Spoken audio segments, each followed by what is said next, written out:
from this national government. I call David Bennett. Thank you, Mr Speaker. That was the worst speech I've ever seen from a Labor Party spokesperson on transport.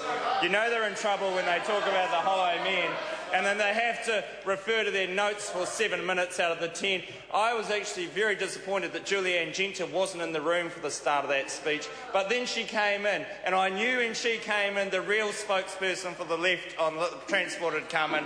Julianne Genter should be leading off this debate on the left, not Ian Lees-Galloway. Ian Lees-Galloway doesn't know what he's talking about. What comes in to transport money goes out. So this money is being spent on transport initiatives, and it's not all about roads. Look at the Kiwi Rail turnaround plan. Money in the budget for that. They are being disingenuous and directly. Point of order, Denise Roach. I was just wondering whether the person who's speaking at the moment would get to the point about the bill. We haven't heard it yet. Look, that's another example of interrupting the flow of the debate. I'm the judge of that. I'm calling David Bennett. I don't actually mind being interrupted by Denise Roach because Denise Roach knows that the Labor Party's in trouble. Julianne Genter won't interrupt because it's about her taking over from Ian Lees-Galloway on these issues. And she will be taking over from Ian Lees-Galloway because he's just another example of the weak, meek Labor Party that sits across from us here today. And they are wrong. They are absolutely wrong.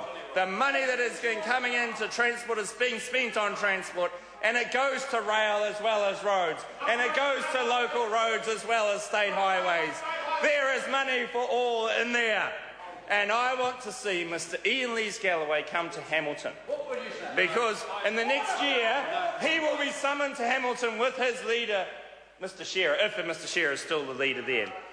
And they will have to meet the Mayor and one of their ex-colleagues, Mr Gallagher, and they will have to explain their lack of funding from the Waikato Expressway. And I bet you they will come to Hamilton and they will have all the fanfare and they will come up there and they'll meet with those people and they'll go into the room and they'll say, look, we can't say anything in public. We just can't say it in public, but we will actually do it. We will actually do it, but we can't say it in public. But Julianne won't let them, that's right. And that's the problem they're going to have, because once they say one road of national significance, which the Waikato Expressway is, and it's a good road, is right, the whole thing falls over. Their arguments fall over, and Julianne Genter will have you for dinner. Point of order. Point of order. Sit down. Now, point of order. Brendan Horan.